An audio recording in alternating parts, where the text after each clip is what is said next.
What's up, YouTube fam? It's your favorite girl, Jay Baes, coming back to you with yet another 2 bears in 1 cave reaction video. If you have not read the title, I am going to be doing the Getting Fired highlighted segment. It says in the thumbnail, the bears cannot keep a job. And to be honest, I really feel like that is not a lie.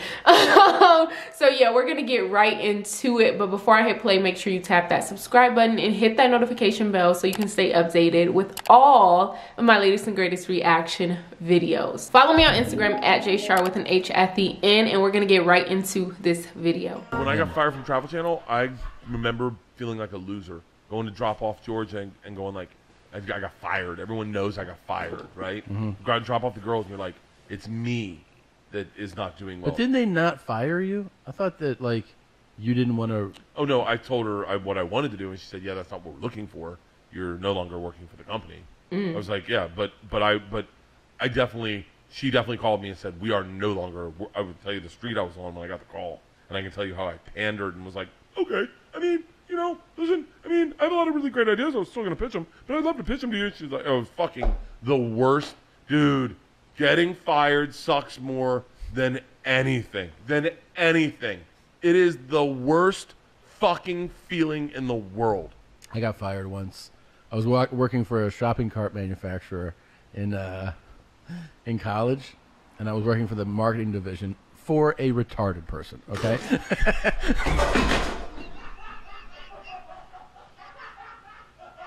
The laughs in the background. That is not funny.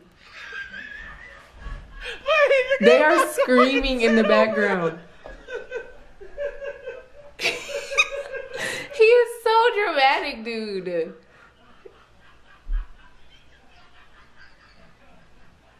The laughing is killing me. Anyone's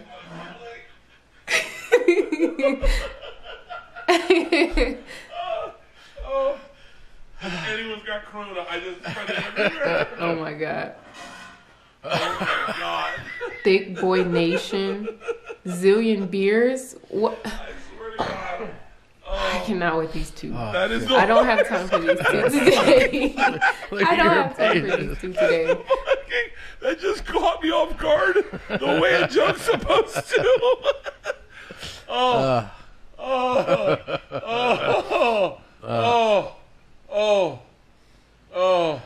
This was like. I'm not gonna give ownership.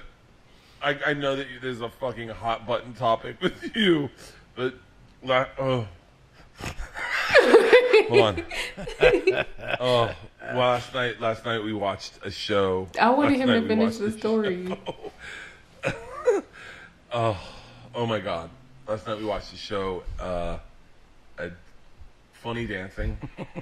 It's comics dancing. Do you know where this is going? No, I just can't stop thinking about you falling.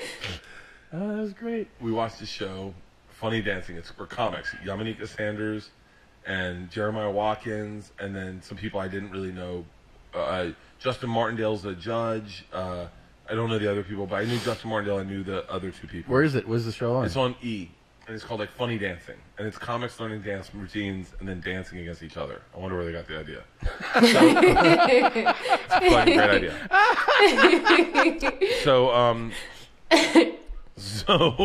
So at the end of it, they go, we just want to thank everyone. You know, this is one of our projects. Our main projects is teaching people with Down syndrome to dance. And I just hear one of the people in my family go, oh, that's a show I want to watch.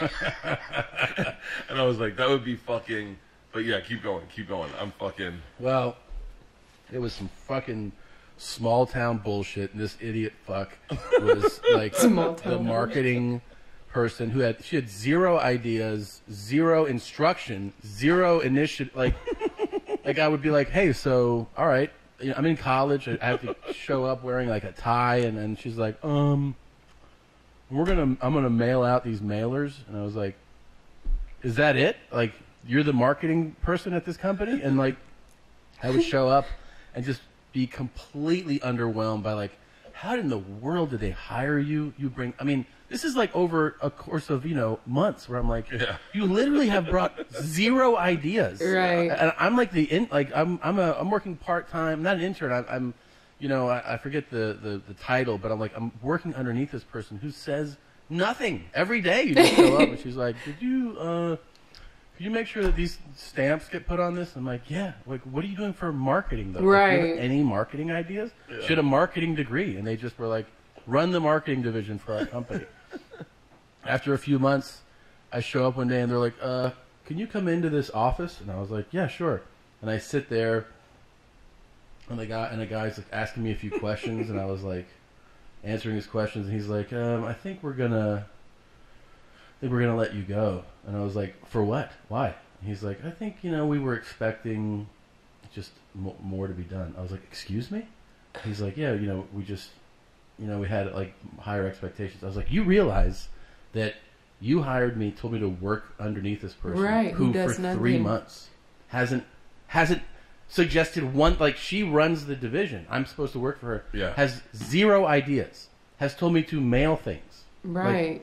Like, what did you expect me to do? Right. And they're like, I don't know, we just, you know, we hired you, we kind of thought it would be different. I was like, all right, man. Like, didn't really tell me anything other than weird. We thought it would be different. I'm like, okay, man. And then I'm like, so I guess I'm free to go. And they're like, oh, could you leave at the end of the day? And I was like, hell no. What? And they're like, yeah, leave at the end of the day. And hell then I did no. something kind of out of spite. What? I went to the mailing room, and I mislabeled all the things that were going to be shipped out. So I took, like, if this was supposed to go to Arkansas, I put Nebraska on it. If it was supposed to go to Ohio, I put New Hampshire, and I mispackaged all of them.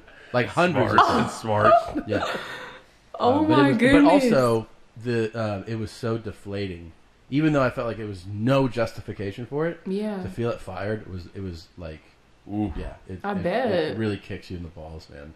When I got fired from Barnes and Noble, I came back to my apartment.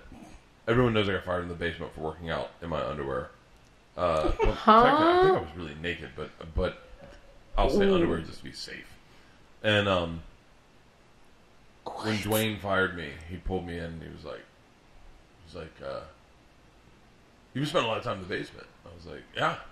And by the way, because you didn't tell them that you didn't think there was a camera in there. I didn't know there was a camera. And so if you took the freight elevator, you had the freight elevator, so no one could come in on you. So if you went to the freight elevator, the basement, you had the whole basement to yourself. Like, so you could just sit there. No one could find you. No one could come get you. No one could call for you. You could just hang out there and then go up. And when you went up, be like, oh, I've been in the basement. And they were like, we were looking for you. I was like, oh, I just went down. And so now, in all fairness, what city are you in? New York City. Astor Place. The Astor Place Barnes & Noble. There was no air conditioning in that Barnes & Noble. Ugh. None. Right. And it was the dead of the summer. And I didn't have an air conditioning unit in my apartment. So at night, I would put shirts in the freezer, freeze them soaking wet, and put them on in the middle of the night and go back to sleep. That's how fucking hot it was. What? It was the hottest I've ever been in my life that I remember ever. So my sister comes up.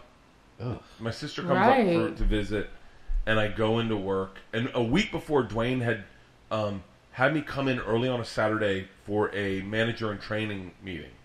And then at the end was like, so you think you want to be a manager? And I was like, no. And he was like, what? And I was like, who the fuck wants to be a manager at Barnes & Noble? Right. And he was like, I'm a manager at Barnes. And I was like, I mean, that's good for you, but like that's not what I want to do. Right. And I said, I remember saying to him, I'm a comedian. And he went, no, you're not. You work at Barnes & Noble. And I was showed like, him. ooh. So I go into the office. Dwayne's like, you spend a lot of time in the basement? And I said, yeah. And he goes, you know, we have cameras down there. And I was like, I did not know that. And he's like, you're fired. And then I just went, I quit. And he went, oh. And then I was like, I quit anyway. I don't even fucking want this job. And then he was like, great. Yeah. And so I walk out. I go straight back to my sister. It's like 10 in the morning. It's like right when I showed up. It was like, and I used to show up late. I remember at one point he goes, hey, what time do you think work starts? I go like 10-ish? And he goes, no, 10. It's at 10. I mean, it starts at 10. And I went, oh, okay. And he's like, not a little after, it's 10. And I was like, oh, yeah. So, he's just like, whatever. So I went back to my house. My sister was just waking up.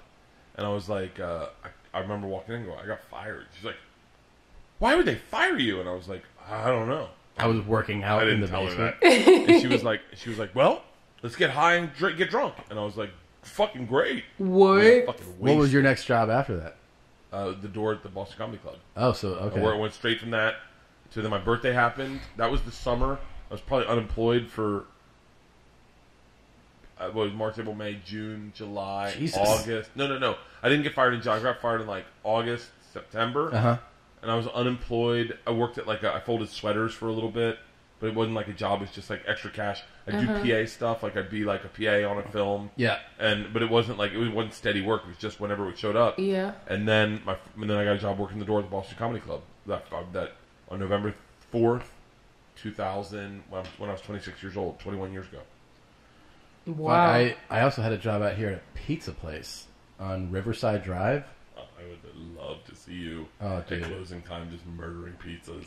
No, I was still like skinny. It was a little after I got here. Oh, for real? Yeah. I wasn't that bad. But I remember that, you show up and it was a place where like you order at the counter and then you pick. You kind of walk down the counter. Do you want like a salad? Do you want a pizza? Yeah. And at the end of the counter, there's the register. So the first I remember I'm working there and I hate it. I'm just trying to get some money and. The one of the first people I served, they go, so you just served all this pizza and then you handled cash and then you just went back and served more pizza. Nasty. And I was like, yeah. And they go, I mean, you think it's unsanitary? I go, I do, but I just work here. I don't. And then the owner was like, he goes, oh hey, I heard you answer the phone. Could you answer the phone and say, I forget the name of the place, but could you say like, hi, thanks for calling Riverside Pizza. Would you like to try this? Blah blah blah. And I was like, no. And he goes, no. He goes, that's how I have people answer the phone. I go, dude, that's gay as fuck. And he goes, interesting choice of words. I'm gay. And I go, well, it's gay as fuck. I go, come on, man. And I go, okay. So I answer it like once like that, and I was like, okay. I can't say that. So as soon as he walks away, I just go like, yeah. Like I start answering the phone like, what do you want? And so I'm working there for a while. He is too nonchalant. And then one day, I was so miserable.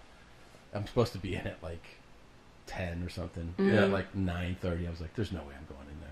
So I just call and I go, I'm stuck on this. I got diverted. I was visiting. And they were like, he's like, what? What? Oh I won't be back for a few days. And he's like, okay. And then I won't be back for a few days. Yeah, I was like, I'm gonna take some vacation time, boss. Yeah. You don't get vacation time. It was so bad. And then like a week later, I was like, no, I definitely need money. So I called him. I was like, hey, so can I come in? He's like, what are you talking about? He goes, you don't work here. I was like, that's because of the flight. And he's like, no, you can't just quit for a week and then come back. I go, why not? And he's like, because we can't rely on you. And I was like, all right, man. They are too much. I feel like their stories pull me in each time. They literally could be talking about BS and I'm just like, I'm following along. I hear you. But as far as being fired goes, I really don't feel like I have a funny fired story. I'm trying to think of a time where have I been fired in person? I know that I've quit many times, but no one has come up to me and said, you know what, this isn't working. I know like in high school and in undergrad, my managers would probably talk to me and say, you know, what's going on? Are you all right? Pick up the pace, something like that. But never sat me down and said, you know, this isn't working. And I can't even imagine how awkward that freaking conversation would be. Do you guys have awkward or funny situations where you've been fired, or funny situations where you just absolutely had to quit the job and never look back? Let me know your funny situations in the comments. And also, if you enjoyed this reaction, be sure to give me a beautiful thumbs up. If you have not done so already, make sure you tap that subscribe button, hit that notification bell, and also follow me on Instagram at jshara with an H at the end. Other than that, you know that I love you, you love yourself 10 times more. Have a beautiful day or night in this amazing world. Ciao.